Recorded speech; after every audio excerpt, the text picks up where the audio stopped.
Olá, pessoal. Estamos aqui para mais uma aula. Então, na aula de hoje, nós vamos começar falando de como a gente consegue determinar a massa de um sistema de várias partículas, né? A partir das partículas da massa das partículas que constituem esse sistema, né? E como a gente vai ver, para a gente resolver esse problema, a gente vai ter que trabalhar no chamado referencial centro de momento, que é um referencial que, digamos, na física newtoniana tem o referencial centro de massa, que através dele a gente consegue resolver vários problemas, né? Nesse outro referencial que a gente usa em relatividade restrita, o referencial centro de momento, a gente vai conseguir primeiro analisar esse problema da massa de um sistema de partículas e depois a gente vai, através de alguns exemplos, a gente vai ver como esse referencial também é útil para resolver problemas de decaimento, de espalhamento de partículas, etc., né? Então, bom, mas vamos, como eu falei, vamos primeiro começar falando sobre essa questão da como a gente obtém a massa de um sistema de partículas. Isso depois vai implicar em alguns resultados práticos, como, por exemplo, a energia que é liberada quando a gente tem um processo de fusão nuclear, por exemplo, né? Bom, mas voltando, então, a gente sabe que, por exemplo, lá na física newtoniana, como que a gente calcula a massa de um sistema de partículas, né? Bom, aquilo é bem simples, né? Então, na física newtoniana, a gente tem que a massa de um sistema, que eu vou usar a letra M maiúsculo, ela sempre é a soma da massa das partículas que constituem esse sistema, né? Isso é o que vale na física newtoniana. Agora, na relatividade restrita, isso, como a gente vai ver, isso não é mais verdade. Isso não é necessariamente verdade, né? Só em uma situação muito particular que a gente vai ter essa igualdade, né? Então, vamos ver como é que a gente obtém esse M nessa situação da relatividade restrita, né? A situação não é tão simples quanto quando vocês aprenderam no caso newtoniano, né? Então, digamos que eu tenha, primeiro, vamos considerar esse sistema de partículas num referencial arbitrário, né? E vou considerar esse sistema isolado, né? Eu tenho várias partículas que podem compor. Bom, a princípio eu tenho essas partículas numa região próxima, né, no espaço, né? Então, se eu tenho esse sistema de partículas isoladas,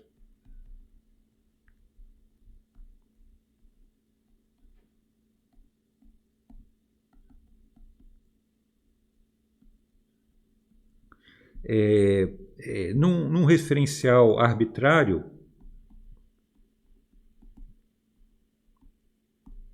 a gente vai ter que esse sistema, para a gente distinguir a energia relativística do sistema da energia relativística de cada partícula, eu vou usar a letra caligráfica. Eu vou denotar, por exemplo, a energia relativística do sistema dessa maneira, né? Então, isso aqui vai ser a energia total relativística do sistema. Eu vou escrever só energia, não precisar escrever toda hora relativística, né? Então, isso aqui é a energia total do sistema e eu vou denotar dessa maneira o momento relativístico total do sistema.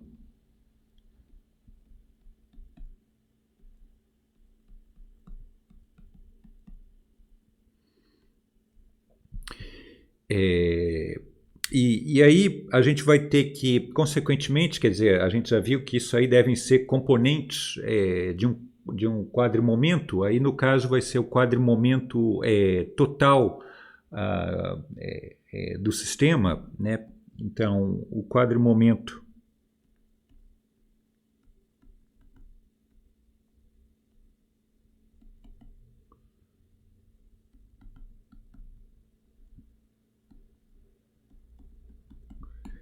nesse referencial arbitrário,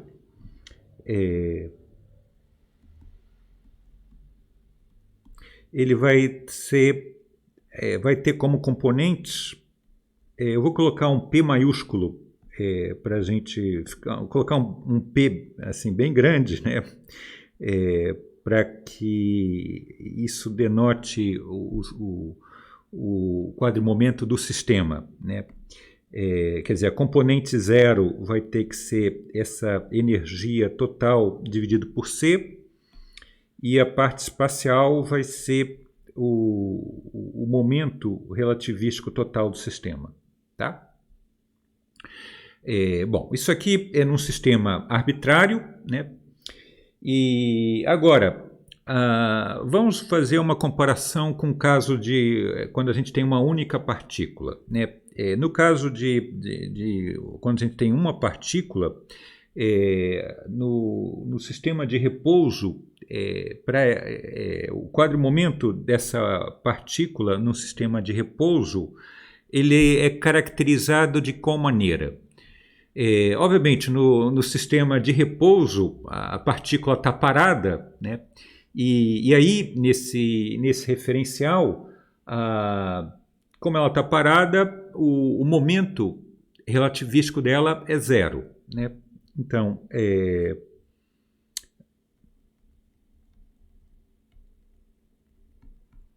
Então, para uma partícula, no referencial de repouso,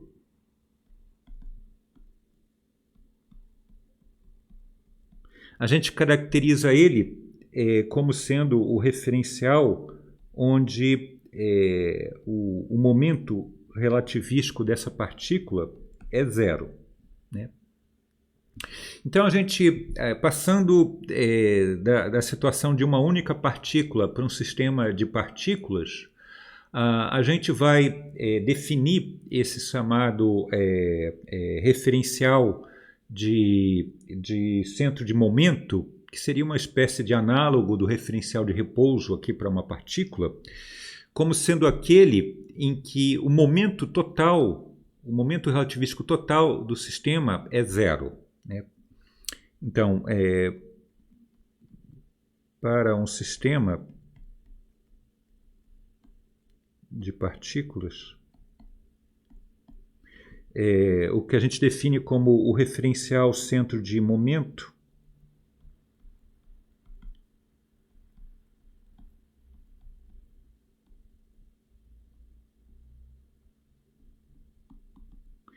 e para esse referencial, infelizmente, bom, como as letras aqui C e M são as primeiras letras de centro de momento, a gente vai denotar ele como simplesmente CM, né?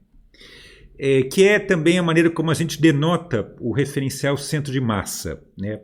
Mas aqui, como a gente só vai falar sempre só do centro de momento, que é diferente do referencial centro de massa, então eu vou usar essas mesmas letras, tá? Eu até, bom, como as letras são iguais, eu às vezes até por distração, às vezes eu até posso falar centro de massa, né? Mas aqui eu só vou trabalhar com centro de momento, né? Em relatividade restrita, a gente, em geral, só trabalha com esse referencial centro de momento. E, como eu falei, a maneira como a gente caracteriza esse referencial, ele é tal que o momento total do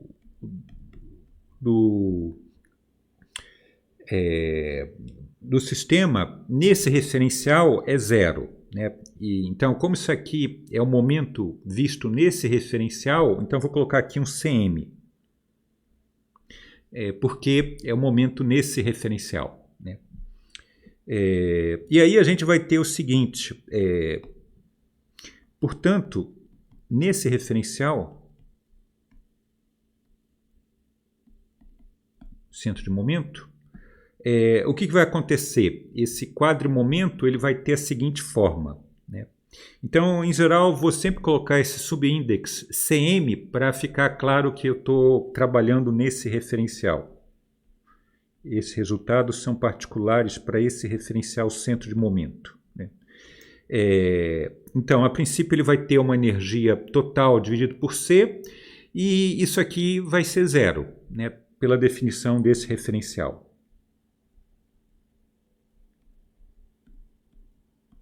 Tá legal? Então, essa é a maneira como eu escrevo o quadrimomento de um sistema nesse referencial, centro de momento. E aí a gente vai ter o seguinte. Bom, primeiro, eu vou querer,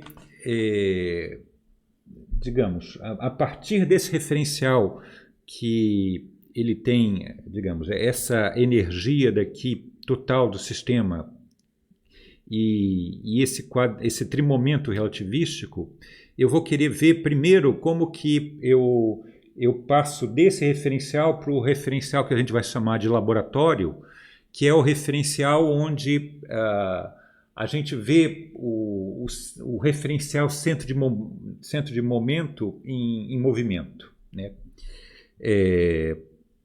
Então, no referencial que a gente vai chamar de laboratório,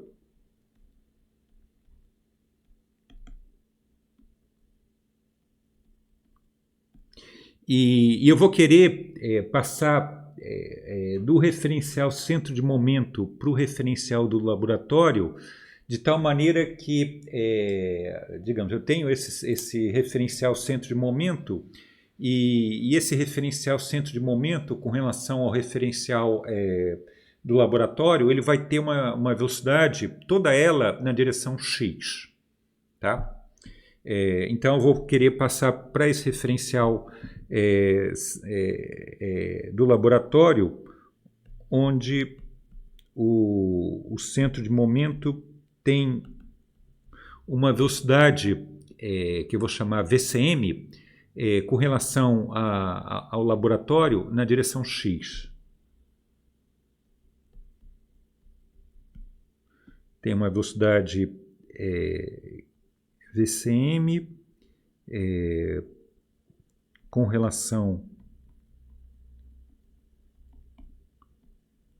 ao lab, e essa velocidade vai estar na direção x.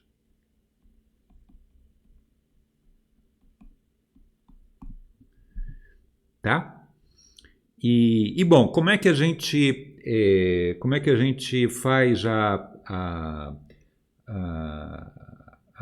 transformação dessas componentes daqui do referencial centro de momento para o referencial do laboratório? Bom, a maneira como a gente faz, a gente usa a transformação de Lorentz, e a gente lembra que, em geral, quer dizer, não só para esse caso do sistema, né, mas quando a gente sempre tem o quadrimomento, a maneira como as componentes do quadrimomento se transformam é exatamente igual à maneira como as componentes do x-mi se transformam, né? Então, a maneira como a gente faz essa transformação, a gente usa que, em geral, a gente tem a mesma transformação que a gente usa para as componentes do quadrimomento, são as mesmas que a gente usa para as componentes x-mi, né? Tá legal? E a gente vai querer que eu vou querer que o que eu vou chamar digamos aqui, o que é o referencial linha e o referencial sem linha, tá? Eu vou chamar que o lab corresponde ao referencial sem linha, e o centro de momento é o referencial com linha. Tá? Então, essa convenção que a gente vai usar, então a gente vai ter o seguinte, vou fazer uma coisa mais, então aqui, esse aqui seria o referencial S do laboratório, aqui a direção X, e a gente tem aqui o referencial S', que é o do centro de momento, e ele vai ter, a velocidade dele vai estar toda nessa direção X, e a gente denota essa velocidade dessa maneira, VCM.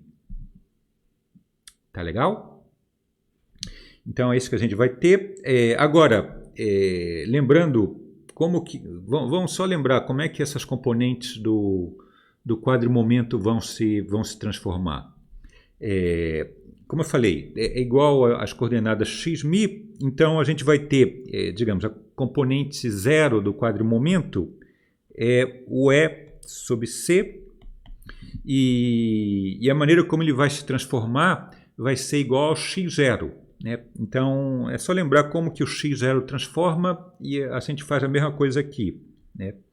Então, vai ter que ser aqui a componente 0 menos V sobre C multiplicado pela componente 1, que é o Px. Né?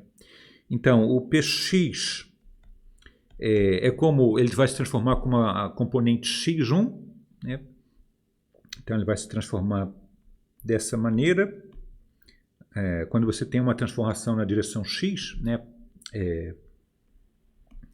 Essa aqui que é a maneira como o x1 transforma por uma transformação de Lorentz, né? E a componente y e z, elas não transformam. Né? Então, isso aqui é só para lembrar como que essas componentes vão se transformar.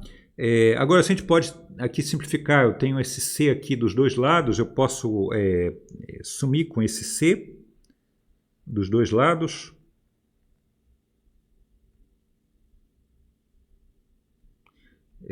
Então, a gente vai ter isso aqui.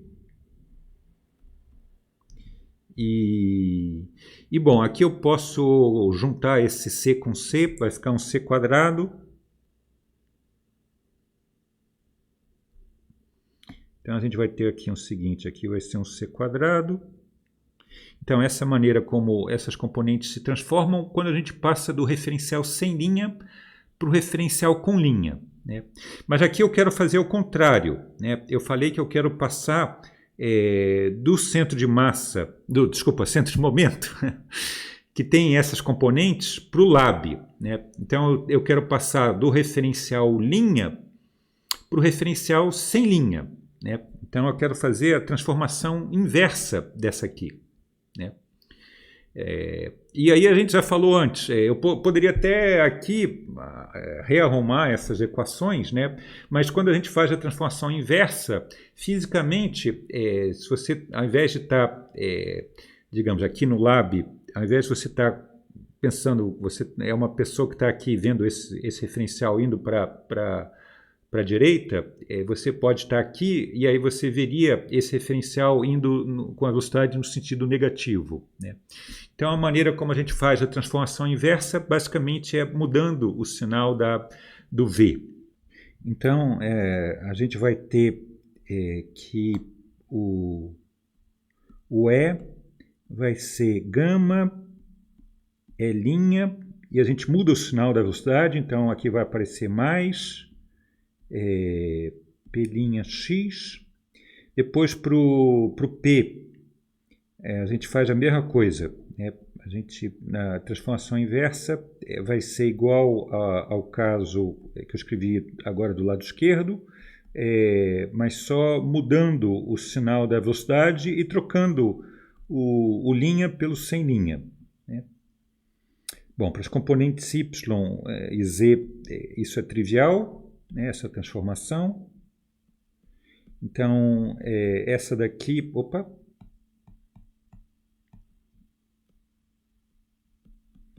é a forma como a gente pega a transformação inversa. Tá legal? E, bom, isso aqui vale para um quadrimomento total, as componentes do quadrimomento arbitrário. Agora vamos aplicar em particular para o caso que a gente quer, que é passar do referencial do centro de momento para o referencial do lab, né? Portanto, a gente vai ter que as componentes do quadrimomento no referencial do lab, então a gente vai ter no referencial do laboratório a energia total do sistema vai ter que ser, usando essa forma aqui geral, vai ter que ser o gama vezes a energia no referencial linha, que é o do centro de momento. E, bom, esse termo aqui é zero, porque no centro de momento o P é zero no centro de momento. Então, só vai ter contribuição aqui do primeiro termo. Eu vou escrever logo o gama explicitamente. Então, vai aparecer aqui aquela raiz, raiz de 1 menos a velocidade do centro de momento ao quadrado c quadrado. E como eu falei, aqui só vai aparecer esse termo do E', e no centro de momento, a energia no centro de momento era o que eu chamei esse E caligráfico Cm. Né?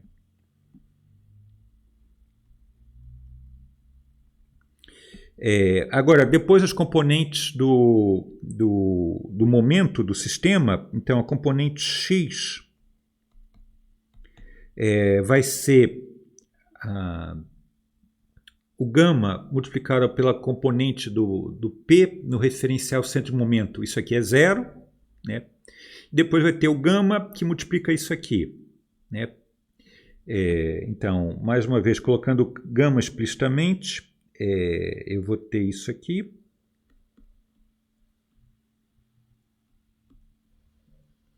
E aí, como eu falei, depois vou ter aqui o V sobre C vezes a energia no centro de momento. Então, aqui vai ficar o V, digamos aqui, desculpa aqui, deixa eu colocar consistente, aqui tinha que ser em cima esse índice.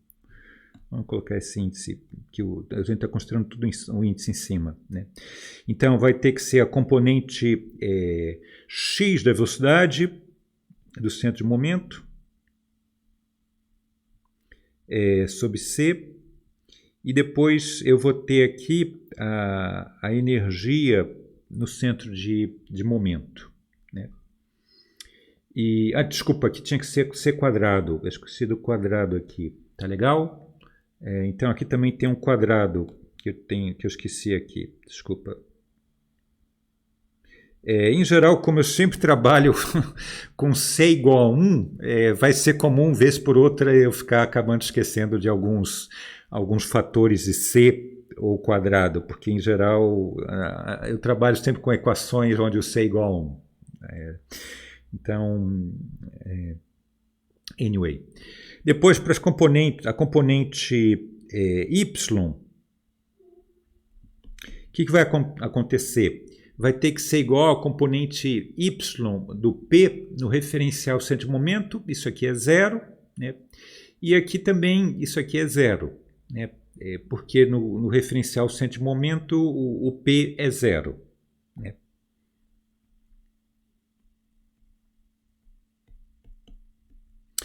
E bom, essas três equações aqui eu posso escrever de uma maneira vetorial. Né?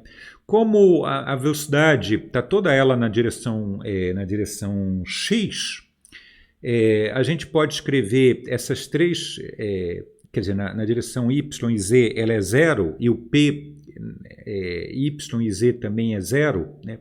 Então a gente pode escrever essas três equações dessa maneira mais compacta.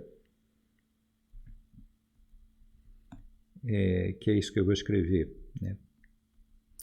E aí, como eu falei, a componente X disso aqui vai ser exatamente como estava escrito aqui, com a componente X do V.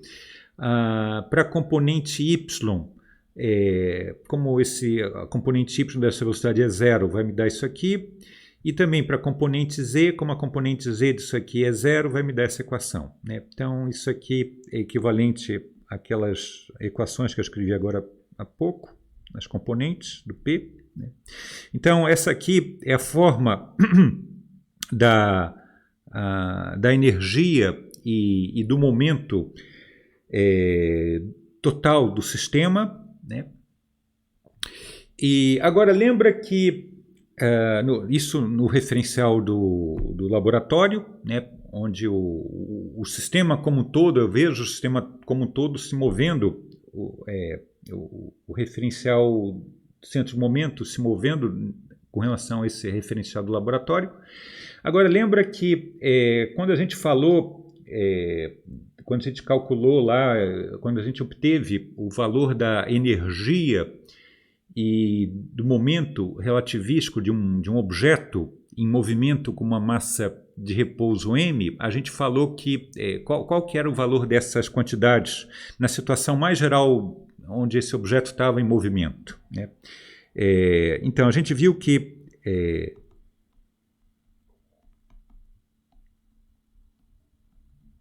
em geral, para um objeto de massa m,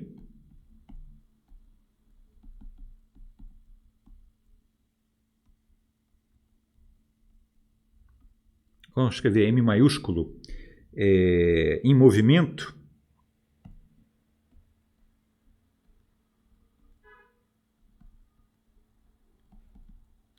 a energia relativística e o momento relativístico desse objeto, ele vai ter a seguinte forma, né? Como a gente viu nas últimas aulas, né?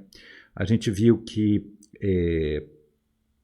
a energia desse objeto, a energia relativística, né?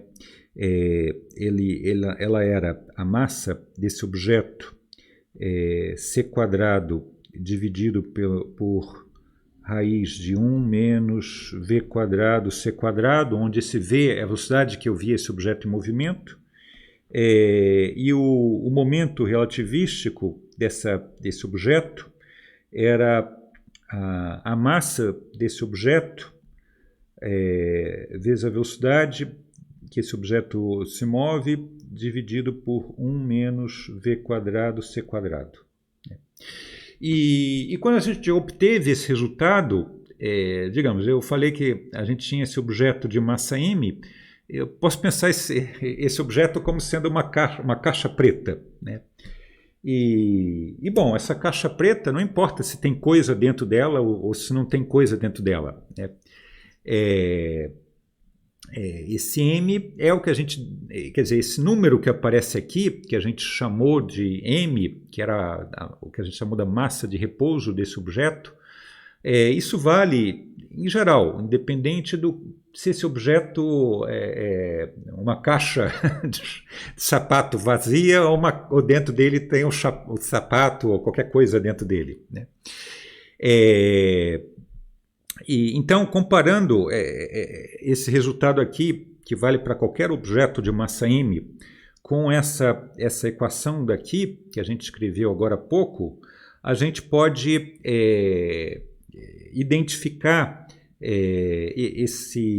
essa energia do centro de momento, a energia total do centro de momento desse meu sistema de partículas, com esse mc quadrado, onde eu identifico esse m como sendo a massa de repouso do meu objeto, que a princípio, bom, esse meu objeto pode ser esse meu sistema de partículas, né? Então, comparando essas equações,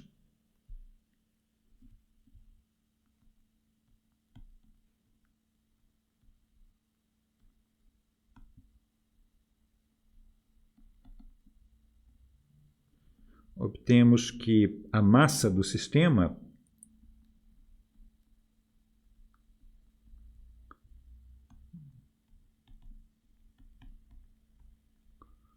de partículas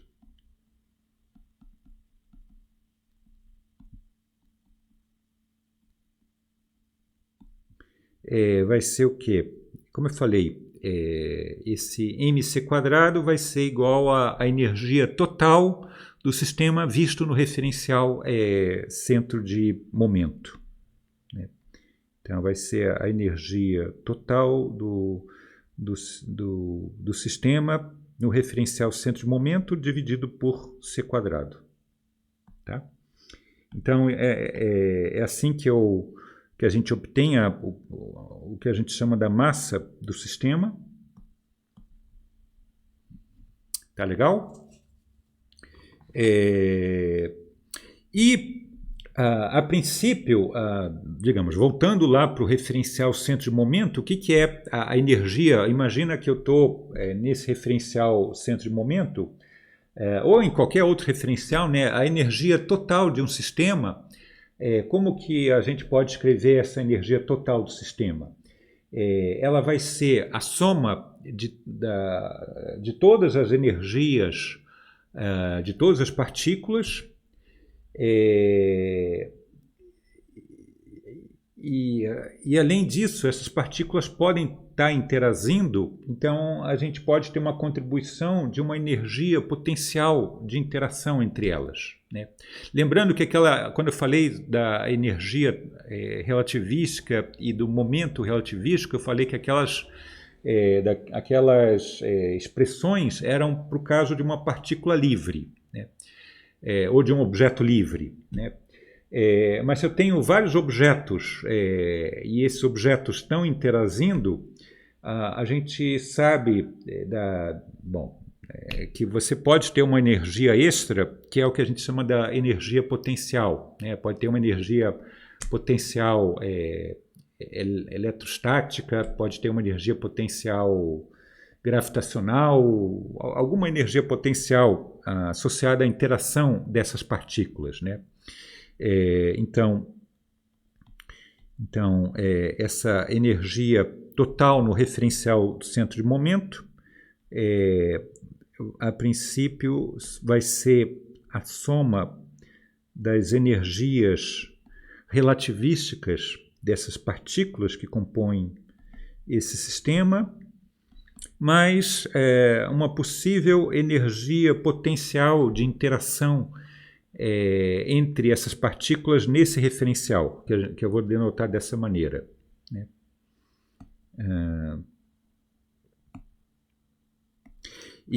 Bom, aqui a gente já viu que a energia relativística você pode decompor ela na parte da energia de repouso mais a energia cinética.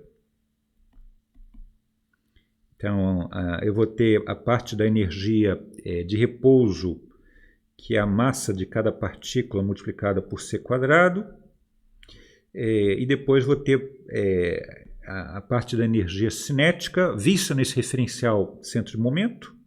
Então eu tenho que colocar aqui o índice centro de momento mais o centro de momento, né? Então essa daqui, que é a forma dessa energia do sistema no referencial centro de momento, né?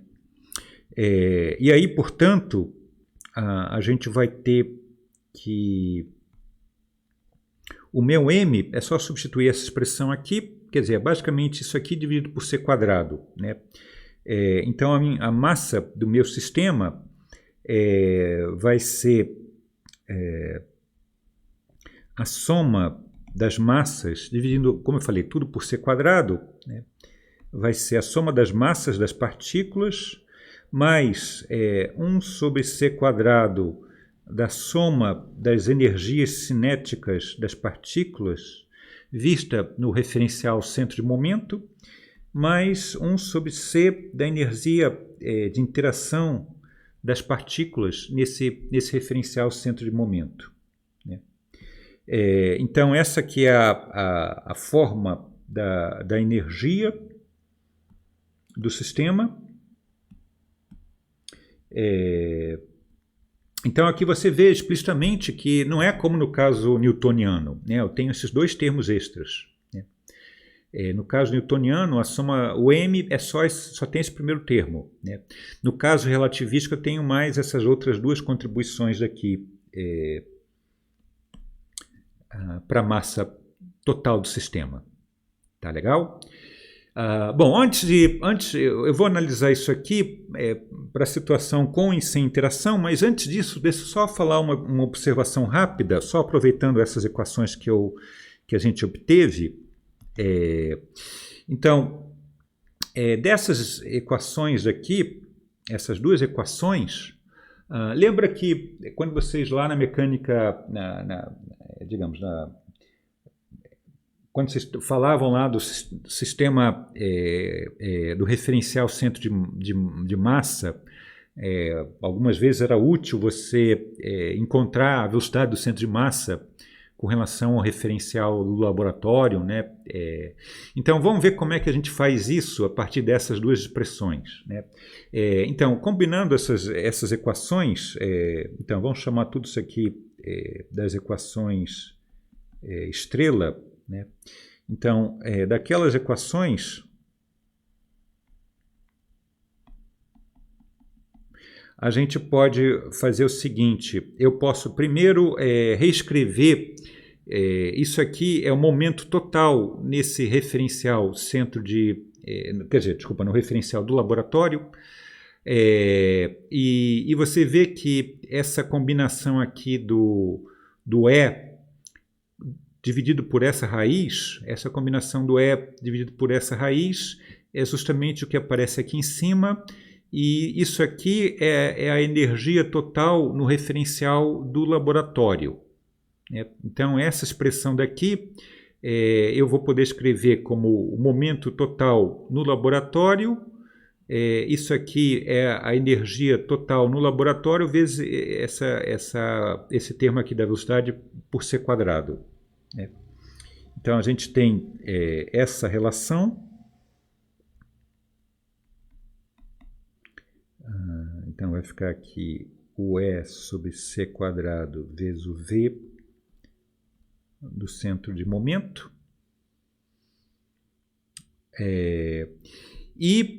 A partir dessa expressão, eu posso passar esse c quadrado aqui para o lado de cá e esse E dividindo.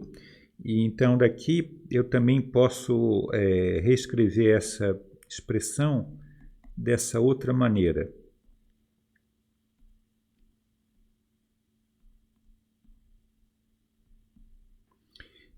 Então, a gente tem essas duas equações.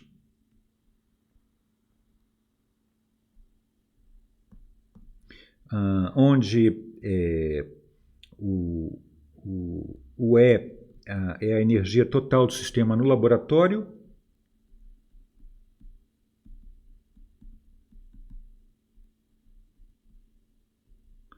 E o P é o momento total no laboratório.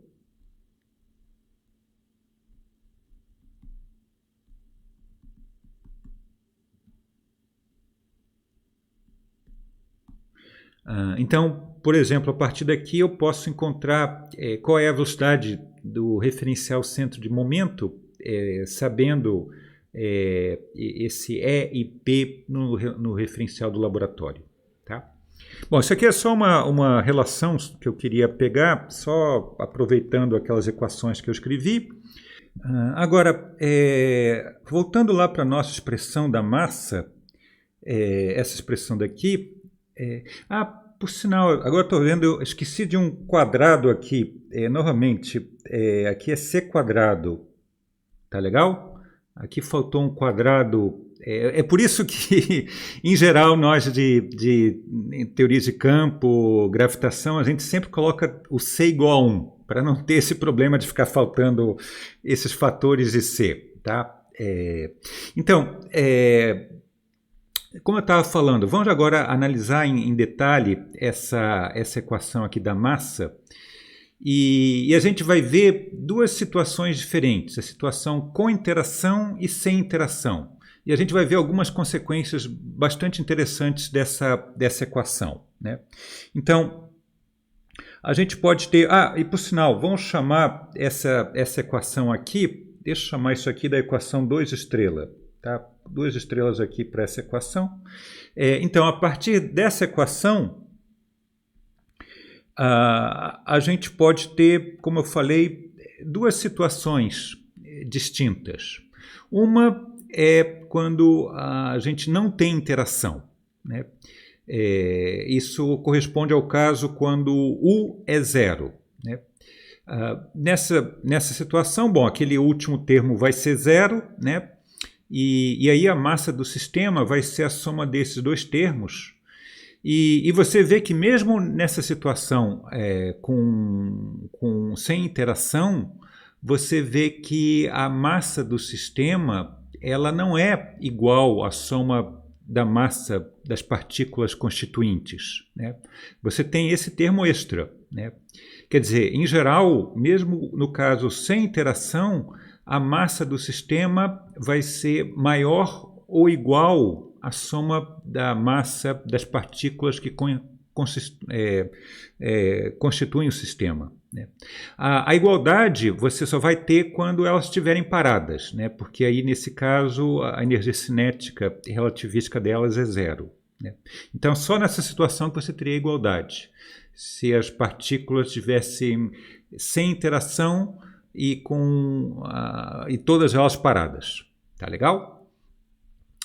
Mas caso contrário, a massa do sistema vai ser maior do que a massa das partículas que compõem o sistema. Por outro lado, quando você tem interação, aí você teria aquele termo do U, né, onde, digamos, eu não sei se ficou claro, aquele termo do U, a princípio, se eu tenho várias partículas, você pode ter interação, digamos, se eu tenho 3, 4 partículas, eu posso ter a interação da partícula 1 com a 2 com a 3, a 1 com a 3. Então, isso que eu chamo U, de maneira geral, significa todas as possíveis interações entre todas as partículas. Tá? Mas voltando, então, nessa situação, quando a gente tem interação, a princípio eu teria aqueles 3 termos, né?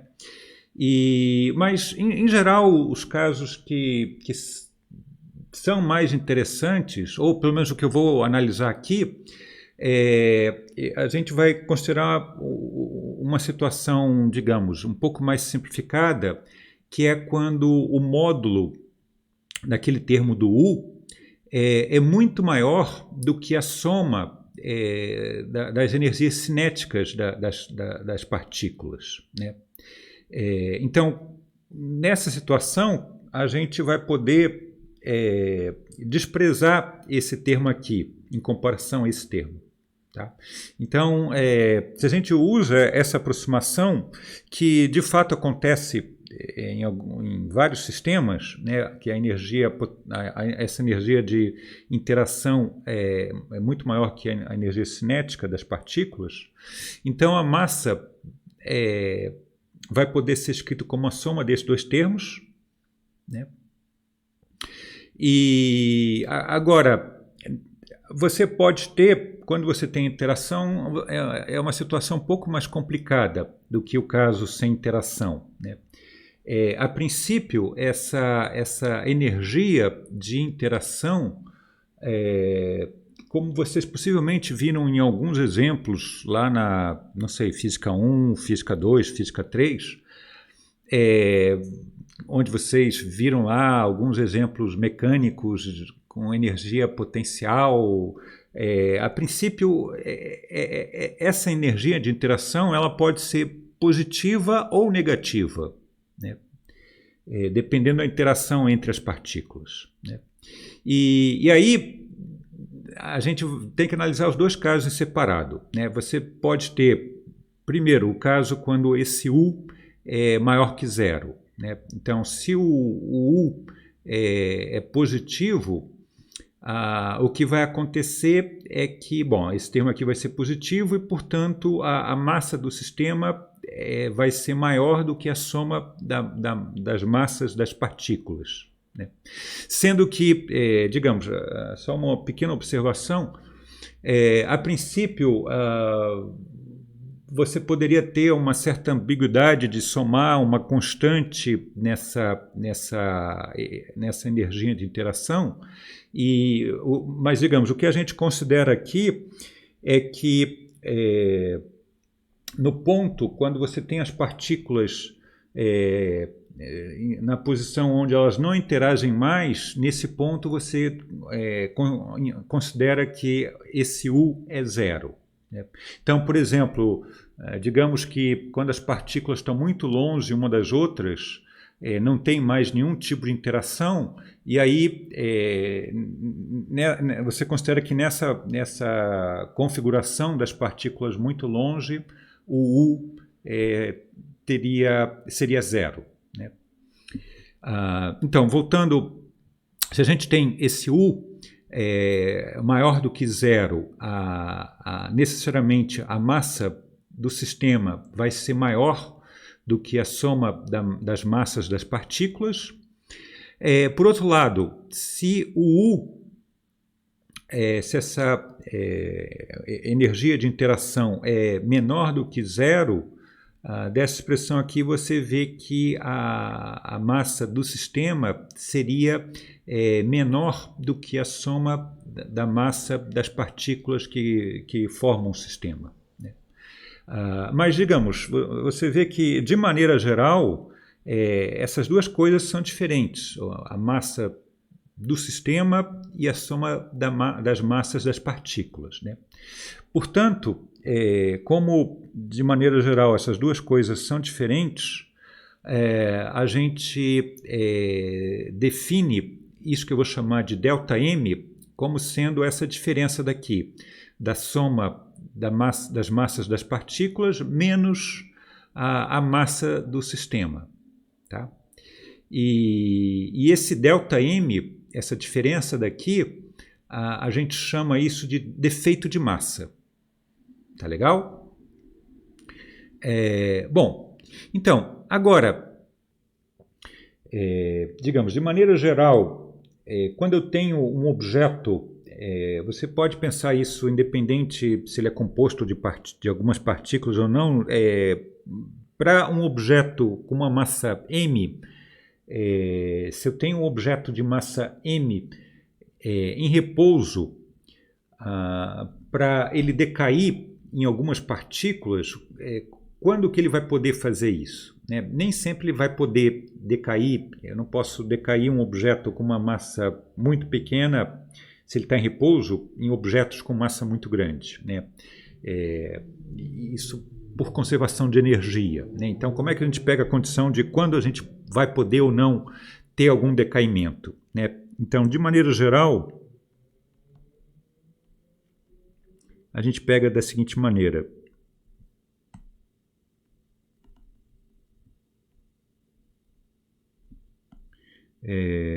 Então, um objeto de massa m em repouso, para ele decair em outras partículas que tem massa m minúsculo, então é importante falar que ele está em repouso, né? Isso significa que o momento dele é zero. Né?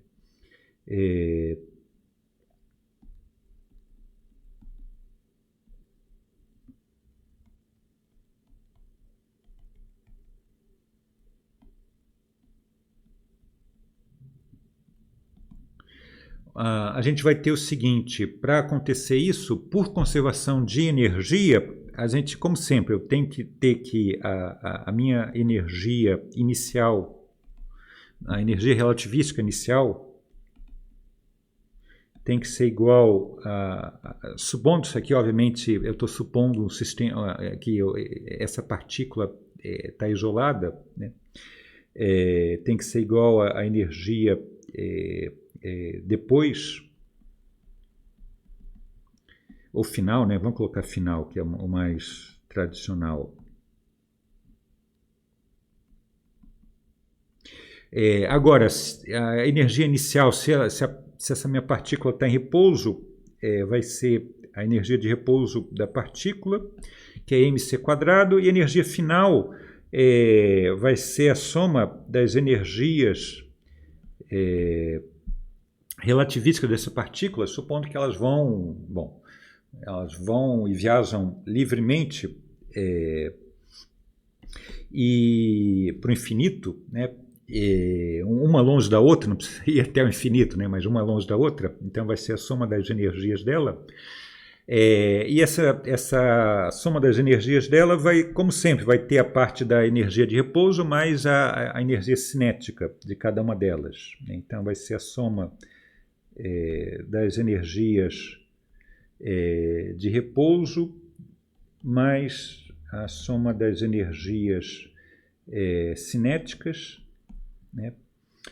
E aí daqui você vê que, é claro, dessa condição eu posso dividir por c² os dois lados, mas você pega que, em geral, para a condição necessária, mas não suficiente para uma partícula decair, é que a massa dessa partícula tem que ser maior ou igual que a soma das massas das partículas que compõem essa partícula inicial. Quer dizer, essas partículas não precisam nem estar compondo elas, né? Mas, digamos, eu tenho uma partícula que ela decai em outras 2, 3, 4 partículas, né? Sempre as partículas que são resultantes, a soma da massa delas tem que ser menor ou igual à massa da partícula inicial, né? A igualdade é quando, digamos, ela tem o decaimento e essas partículas depois do decaimento estão paradas, né? E aí eu não tenho energia cinética, né? Como eu falei, isso aqui é uma condição necessária, não é suficiente, né? Porque você pode ter, por outras razões, não acontecer esse decaimento, né? Conservação de carga elétrica, por exemplo. Mas, digamos, necessariamente, para uma partícula de massa m decair em outras que têm massa mi, ele tem que satisfazer essa condição. Isso é uma condição necessária. Tá? Bom, aqui é uma condição geral. Agora vamos voltar ao meu sistema de partículas, né? Então, aplicando isso aqui para o caso do sistema de partículas, a gente vê que se eu tenho a situação desse, digamos, no referencial centro de momento, é o referencial onde esse meu sistema tem o P sendo zero, né? E aí eu estou justamente numa situação como essa, análoga à situação de um objeto em repouso, né? E aí você vê que se na situação onde o U é negativo, o M é menor do que a soma das massas, né? E aí, quando isso acontece, quando o U é negativo, como a massa total do meu sistema é menor do que a soma das massas que compõem ele, por essa condição daqui, que é contrário ao que está aqui, né? Isso implica que ele não pode decair, ou seja, o meu sistema é estável, né? Então, portanto, quando o U é menor do que zero, a princípio, o meu sistema não pode decair nas partículas que compõem o sistema, né? Então, o sistema é estável.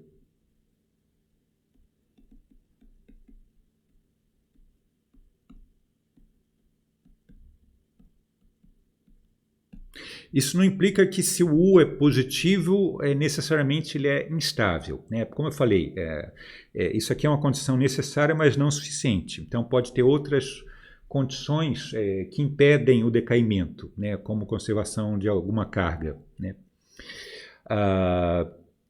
E aí, como o sistema é estável, eu vou ter que, quer dizer, se eu não faço nada, ele não vai ter que cair, né? Então, o que tem que acontecer, eu tenho que dar energia do sistema, né? Quer dizer, a princípio, o meu M, a massa do meu sistema, se ele está parado, ele é menor do que a soma da massa das partículas, não pode ter o decaimento, né? Mas se eu der se eu der energia para o sistema, o que vai acontecer, então, se a gente, aqui na minha situação inicial, eu além de ter essa massa daqui, eu adicionar mais energia, o que vai acontecer, quer dizer, aqui agora no meu sistema composto, né, então se eu adicionar aqui mais energia, eu vou ter a massa multiplicado por c quadrado mais alguma energia externa, e aí essa soma daqui, adicionando uma energia externa, ela pode ser tal que a soma das duas coisas me dê mais do que a soma das massas, e aí pode acontecer o decaimento, né?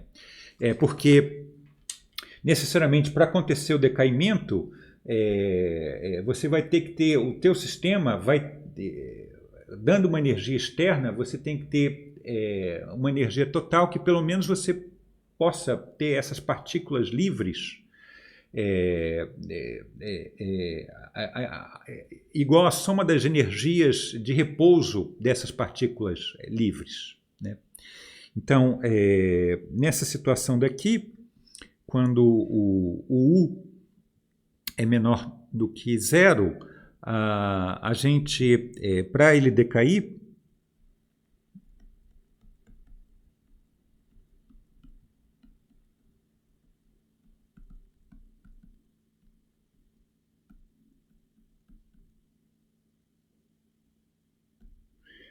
o mínimo de energia que a gente tem que dar para o sistema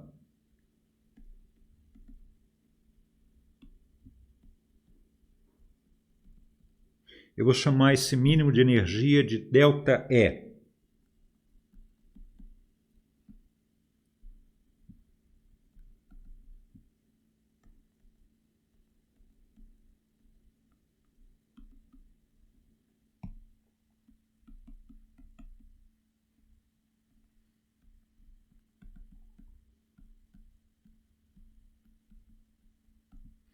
Então, como eu falei, a princípio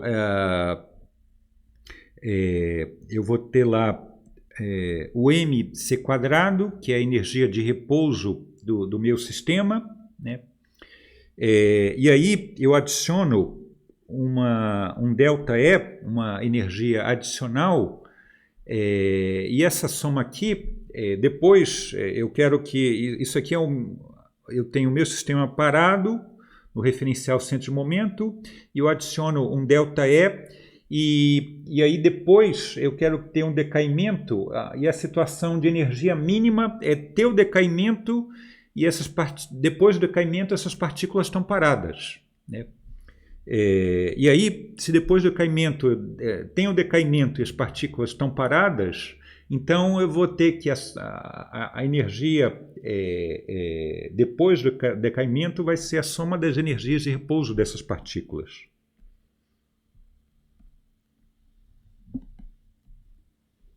Que é isso aqui, né? Então essa aqui que é a condição da gente ter um decaimento com energia mínima, né? Ele decair, e ele decair com essas novas partículas, mas elas paradas, né? Eu dei a energia mínima só para ela decair, e não dei nenhuma energia a mais para elas terem algum movimento, né? Então você vê que quanto que vale esse ΔE? Esse ΔE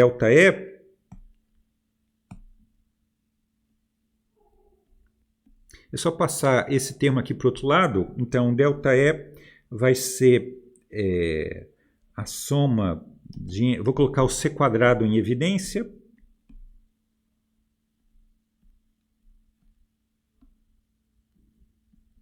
Isso que é o ΔE, né?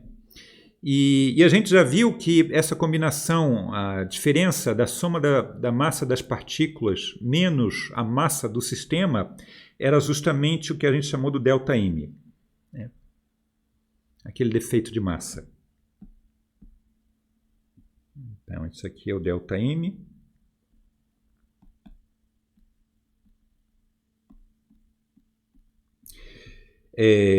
Então, a energia mínima que eu tenho que dar para o sistema decair, ele é igual a esse ΔM multiplicado por c². Tá? E isso aqui, essa diferença aqui, multiplicado por c², você vê que ela também, você pode ver, eu posso passar esse m aqui para o lado de cá, e esse termo eu passo para o outro lado com sinal negativo, né? Então você vê que você pode relacionar aquele ΔM com um negativo de 1 sobre c² U, notando que aqui eu estou usando essa aproximação daqui. Tá? Isso não é um resultado exato, né? A princípio eu teria que ter aqui mais esse somatório aqui das energias cinéticas, né? Mas se a gente está nessa aproximação, o ΔM é o negativo desse termo, né? Então isso aqui é aproximadamente, não é exatamente igual, né? Então isso aqui é aproximadamente menos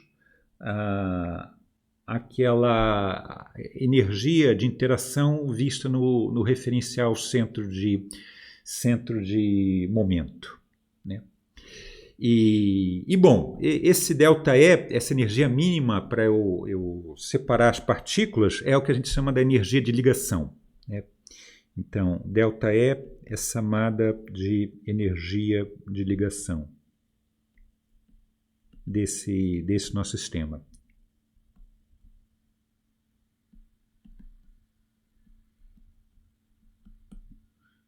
Tá legal?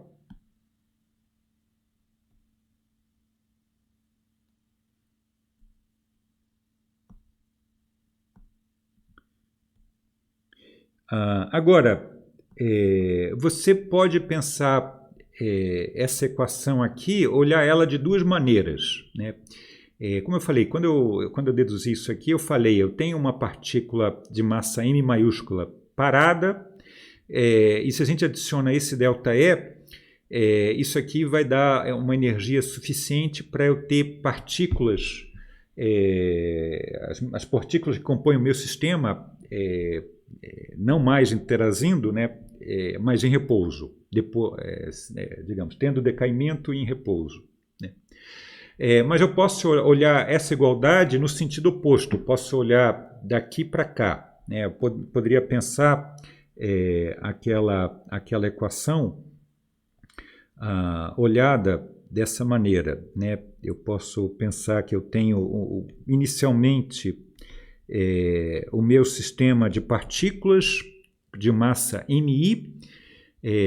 Então essa aqui, supondo que eu estou na situação assim de energia mínima, né? Tenho todas essas partículas e elas estão paradas, ou praticamente paradas, né?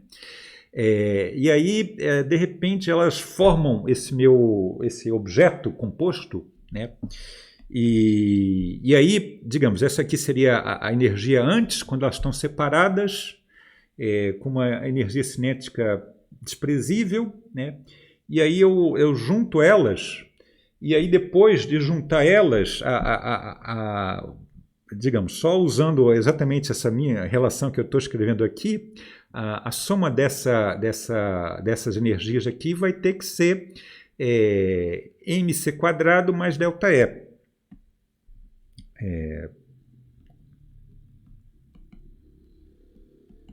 Porque, digamos, como eu falei, eu só estou pegando essa equação e escrevendo ela ao contrário, não estou mudando nada, né? A mesma equação, só a interpretação que eu estou mudando, né? Eu penso, agora não começando inicialmente com o meu sistema com todas as partículas compondo o meu sistema, né? Mas eu estou pensando inicialmente as minhas partículas separadas, e aí, de alguma maneira, eu junto elas bem devagar, e aí depois elas formam, quando a gente junta elas, trazendo elas para perto até formar, aí de repente aparece a interação entre elas e elas formam essa minha partícula composta, esse meu sistema de partículas. E aí, a partir dessa equação, você vê que, pensando dessa maneira, na situação em que o sistema tem uma massa menor do que a soma das partículas, quando você junta essas partículas, formando esse meu sistema ligado, o que vai acontecer é que depois, quando o sistema está ligado, existe a liberação de energia, né? Então, você pode pensar esse ΔE dessa maneira como sendo a energia liberada depois da gente juntar todas as partículas, formando o meu sistema de partículas, né? Então, dessa outra maneira, o ΔE pode ser visto também como a energia liberada. Tá?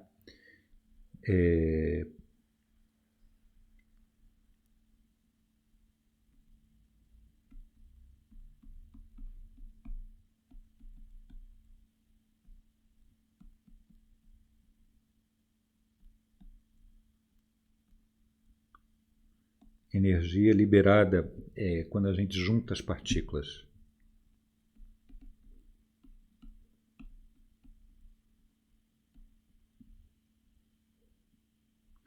E essa energia liberada mais uma vez, delta mc².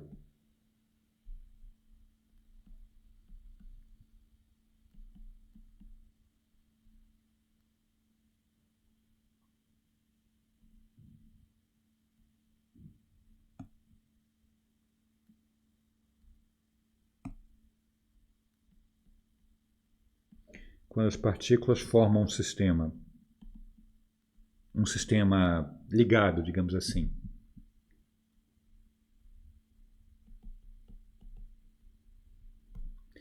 Tá legal? Então, vamos ver alguns exemplos disso, né? Então, por exemplo, o núcleo do hélio 4. O núcleo do hélio 4 tem 2 prótons e 2 nêutrons, né? Agora, quando a gente soma a massa desses 2 prótons e 2 nêutrons, se você olhar nas tabelas, você tem que a soma da massa dessas partículas tem esse valor, onde esse UMA é a unidade de massa atômica, né?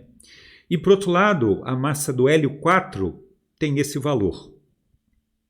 E você vê que ele é menor do que o valor aqui em cima. Então, quando a gente pega essa diferença, vai me dar justamente aquele ΔM, o defeito de massa. Esse aqui é o valor do defeito de massa. Tá? É só o cálculo que você coloca lá na calculadora. Isso aqui nessa unidade de massa atômica.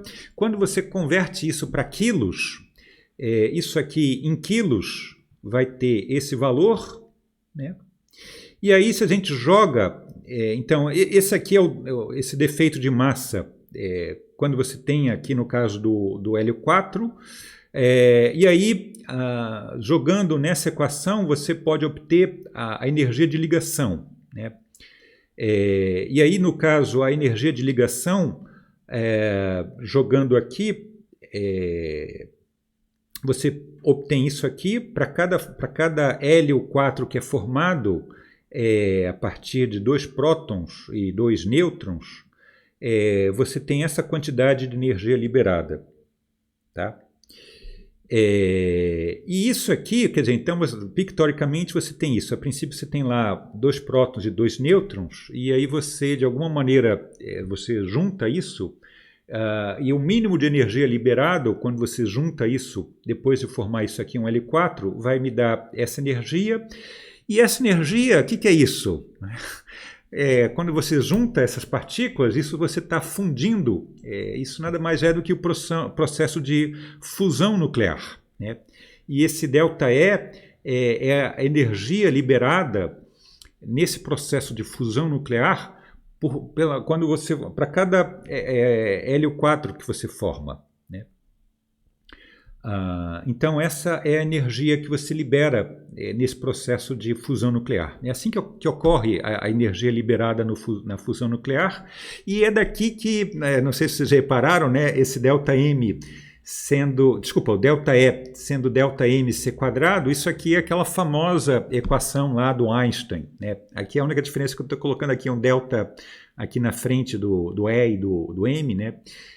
Então, essa aqui que é a energia liberada, e o significado é que a energia liberada ela é proporcional a essa diferença de massa das partículas, da soma das partículas, da massa das partículas iniciais com relação à partícula final, né? Ou você também pode pensar, como eu falei agora há pouco, da maneira inversa, né? Você tem o hélio 4 e para você decompor o hélio 4 em 2 prótons e 2 nêutrons, você tem que dar essa energia desse valor, né? E aí você teria a situação oposta, né? O sentido oposto da reação, né? Então você pode interpretar esse ΔE dessas duas maneiras, né? Vamos ver um outro exemplo, né?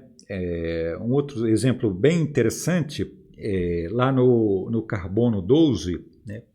Então, no carbono 12, vamos pensar agora, vamos falar em termos do que a gente chama de massa molar, né? Se você olhar na tabela, a massa molar do carbono 12 tem esse valor, tá?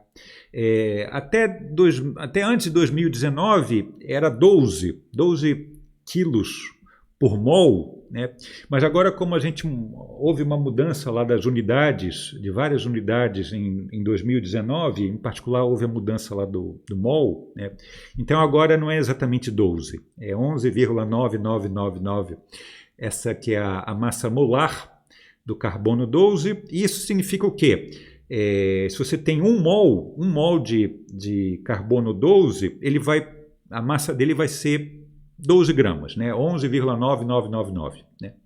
Isso para 1 mol, né? Por outro lado, se você tem 1000 moles, qual vai ser a massa? Bom, vai ser isso aqui multiplicado por 1000, vai dar 11,99999 quilos, né? Essa é a massa se você pegasse 1000 moles de carbono 12, você teria aproximadamente 12 quilos. Isso seria a massa.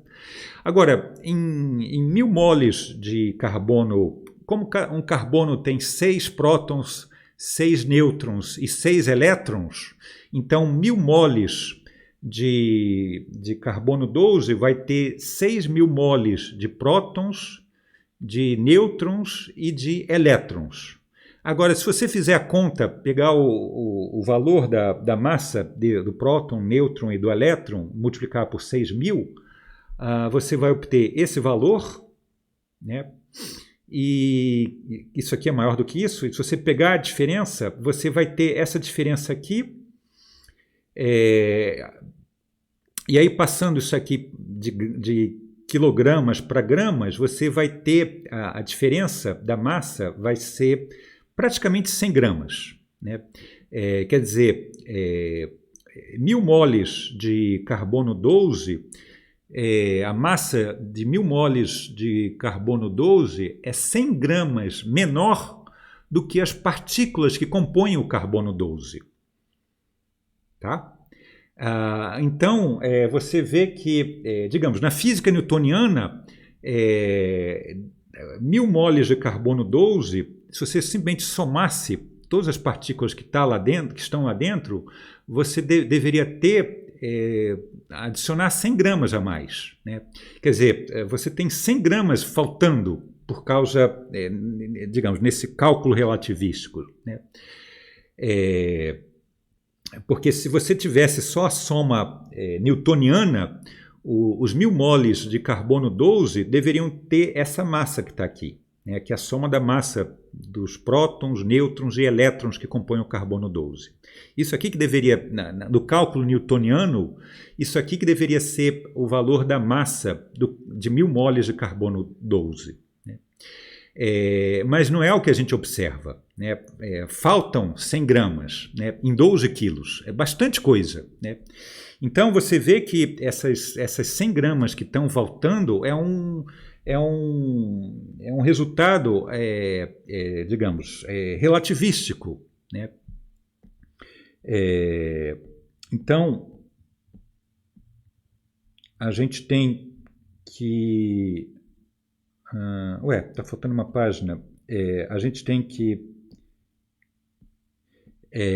essas 100 gramas que faltam é um efeito puramente relativístico, e é um efeito bastante significativo, né? 100 gramas em 12 quilos. A gente pode observar isso, não sei, usando uma balança, aquela balança lá de supermercado, né? E você vê isso, se você pega lá 1000 moles de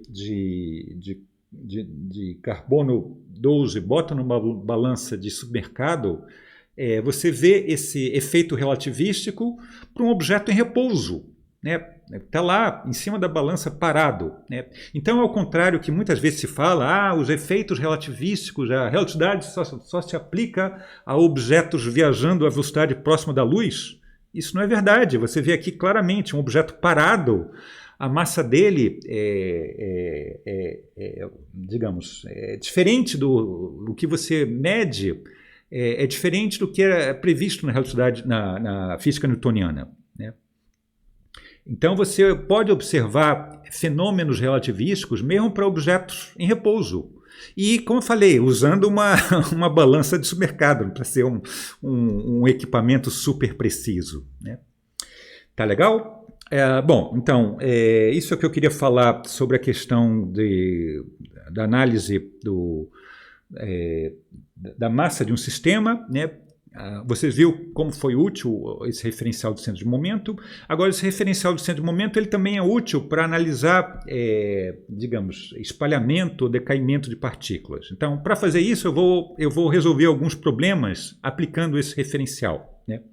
Então, primeiro vamos fazer esse problema aqui como está nesse enunciado, que é o seguinte.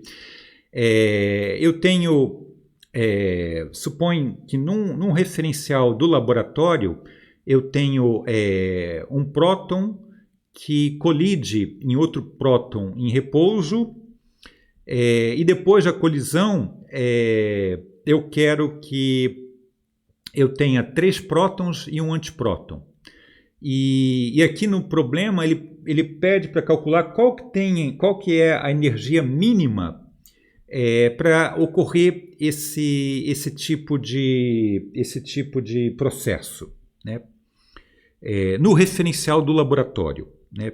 Então, inicialmente eu tenho lá um próton que está em movimento, né? E aí depois o meu outro próton está em repouso. Isso é a situação antes da colisão. E depois da colisão eu vou ter lá os 2 prótons iniciais, e aí depois cria mais um par próton-antipróton. Então eu vou ter o total de 3 prótons e um antipróton, né? Bom, como a gente resolve esse problema? A princípio, a gente tem nesse referencial do laboratório. Bom, primeira coisa, antes de escrever, vamos só pensar. A primeira coisa que você poderia pensar, como eu poderia pegar essa energia mínima? Você poderia falar, bom, para pegar essa energia mínima, eu deveria ter essa colisão, e depois da colisão, você ter esses outros prótons e esse antipróton parados, né? Então, isso aqui seria a situação depois. Isso poderia ser a sua primeira ideia, mas isso não, na realidade você não pode ter uma situação como essa, porque inicialmente, antes da colisão, esse meu sistema aqui, ele tem o momento do meu sistema no laboratório é diferente de zero, né? Porque essa partícula aqui está em movimento e essa aqui está parada, né? Então, o momento total do sistema antes da colisão é diferente de zero. Então, depois da colisão, eu não posso ter tudo parado, porque se tivesse tudo parado, o momento total ia ser zero e isso ia violar a conservação de momento, né? Então, eu não posso impor no laboratório que as partículas, depois da colisão, estejam todas paradas, né?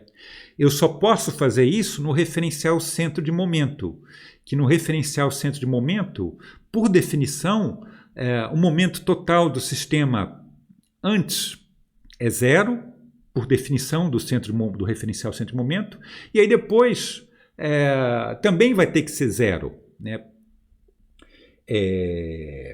Então a gente só pode impor isso no referencial centro de momento. Mas, por outro lado, ele quer fazer esse cálculo nesse referencial do laboratório. Então isso aqui é no lab. E bom, então a gente vai ter que trabalhar usando os dois referenciais. Então, primeiro vamos escrever como é que é o quadro momento total do sistema no laboratório. Então, antes da colisão. Então, no laboratório,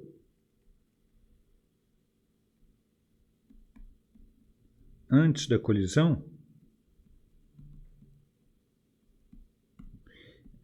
o quadrimomento total do sistema, então eu vou colocar assim, PMI, vamos colocar antes e lab. Vai ser o seguinte, bom, a primeira componente é a energia do sistema dividido por C, a energia vai ser a energia disso aqui, que é a energia de repouso, desse próton parado, mais a energia desse próton em movimento, que no laboratório, que é o que ele quer saber, né? Então vai ser a soma dessas duas energias, a energia do próton em movimento mais aquele de repouso dividido por C. E depois o momento, né? Então vamos dizer que essa direção daqui, que está ocorrendo o movimento, é a direção X, né?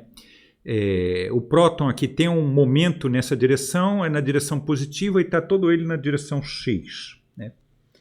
Então esse aqui é o módulo, digamos, é o módulo do momento desse próton em movimento, que é o módulo, o momento total do sistema, né? Porque só ele está em movimento. Bom, isso aqui é no laboratório antes da colisão. Agora, vamos ver a situação do centro de massa depois da colisão. Então, no centro de momento, né? No centro de momento, depois da colisão, e eu vou considerar a situação quando os quatro prótons parados, tá? Que é a situação limite, né? Então, o PMI depois no CM. Tá? Então, esse é o momento total. Bom, aqui eu tenho 4 prótons parados. Vamos chamar tudo de próton, né? Não distinguir próton de antipróton. Então, como está tudo parado, a energia total vai ser 4mc², onde esse m é a massa do próton, né? Essa energia dividida por C.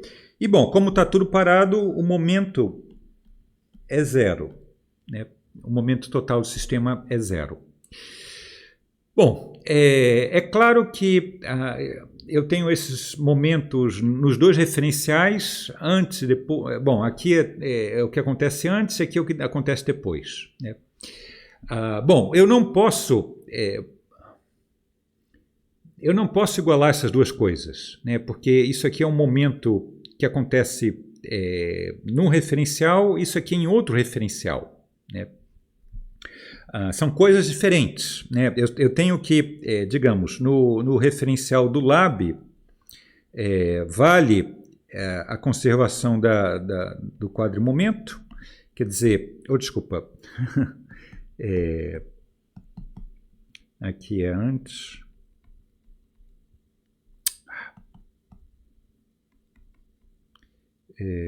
No lab. E depois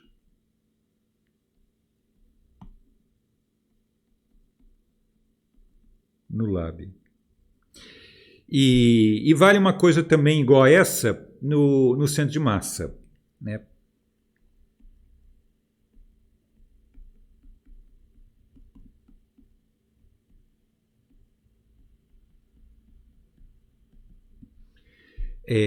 Mas, digamos, isso aqui não é igual a isso. Eles são momentos em referenciais diferentes. O que acontece, esse momento aqui, ele é uma transformação de Lorentz desse, né? Eles não são iguais. Então, eu não posso igualar isso e com isso, né? Porque o quadrimomento, quando passa de um referencial para o outro, ele muda, né? Então, a gente não pode simplesmente igualar esse PMI aqui no centro de momento com esse outro aqui antes no lab. Como eu falei, porque o PMI ele muda quando você vai de um referencial para o outro, né? Por outro lado, a gente sabe que, por definição, um escalar não muda quando você vai de um referencial para o outro, né? Então, o que a gente pode fazer é o seguinte: a partir desse quadrimomento, antes, no lab, eu posso calcular digamos, esse escalar que eu vou escrever aqui. Tudo isso aqui eu estou calculando no lab antes.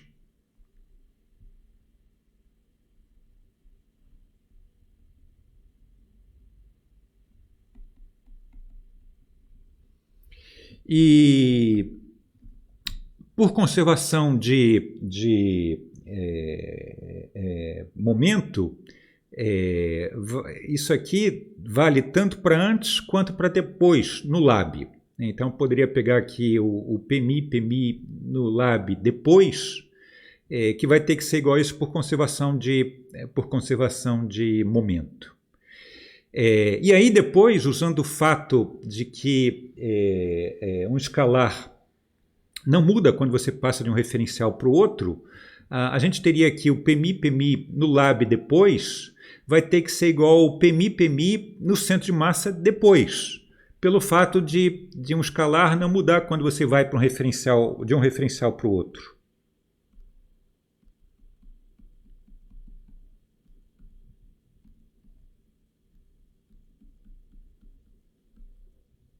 Opa.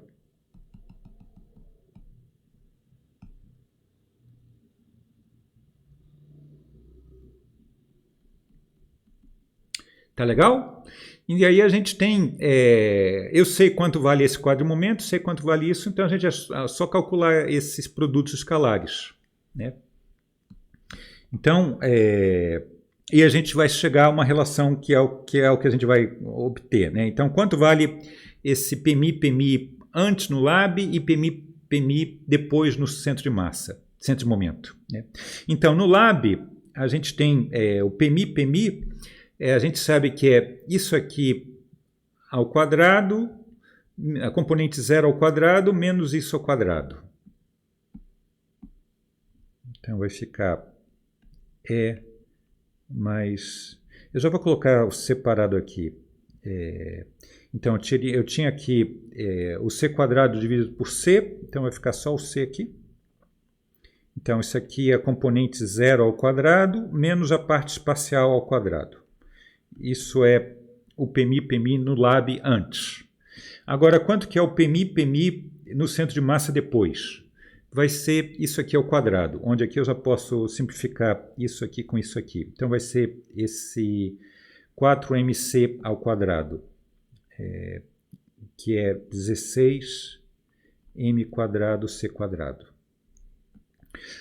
Bom, agora tomando tudo isso aqui ao quadrado, eu vou ter o seguinte, eu vou ter mc isso aqui, depois vou ter o termo cruzado, que é 2 vezes E sobre c quadrado mc, e depois vou ter esse... desculpa, aqui não é... aqui não tem esse quadrado, desculpa.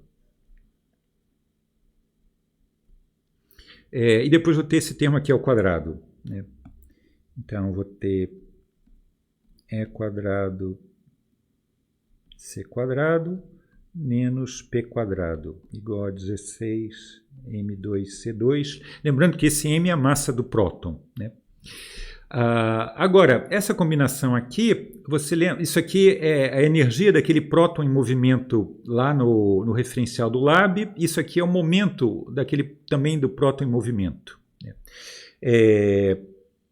Mas a gente tem que, em geral, para uma partícula, a gente tem que, daquela relação πμ para uma partícula, isso aqui é E quadrado C quadrado dessa partícula, menos P quadrado dessa partícula, tem que ser o πμ é a massa ao quadrado C quadrado dessa partícula, né? Então, usando essa relação, essa combinação daqui vai ser isso aqui. Então, isso aqui é M quadrado C quadrado. E aí, juntando isso com isso aqui, vai me dar um fator 2 aqui na frente. Então, isso desaparece. Eu já juntei aqui, dando esse termo. Passando esse termo para o outro lado, 16 menos 2 dá 14. Então, a gente vai ficar 2. Aqui eu já posso simplificar esse C com esse C. 2 é M igual a 14 M quadrado C quadrado. Daqui eu posso simplificar esse M com esse quadrado. Eu posso simplificar esse 2 com esse 14, vai me dar um 7. Então, a gente vai ter daqui que a energia total, lembrando que tudo isso aqui, esse E e esse P, são o E e o P no referencial do lab, né? E do próton em movimento, né? Então, a energia do próton em movimento é 7 mc quadrado, tá? Mas agora, na realidade, ele queria... Então, isso é a energia do próton em movimento no referencial... antes da colisão, né? E a partir daqui, a gente pode calcular a energia cinética desse próton em movimento, né? Então, você sabe que a energia cinética vai ter que ser a energia total menos a de repouso, né? Então, daqui vai me dar que a energia cinética desse próton mínima que ele vai ter que ser 6 vezes a massa dele vezes C quadrado.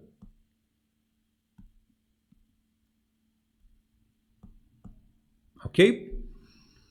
Então, essa aqui é a energia que ele vai ter que ter, a energia cinética que ele vai ter que ter para mínima, para que aquela reação ocorra, de você ter um próton parado, outro em movimento, e a partir dessa colisão criar um par e você ter 3 prótons e um antipróton depois da colisão.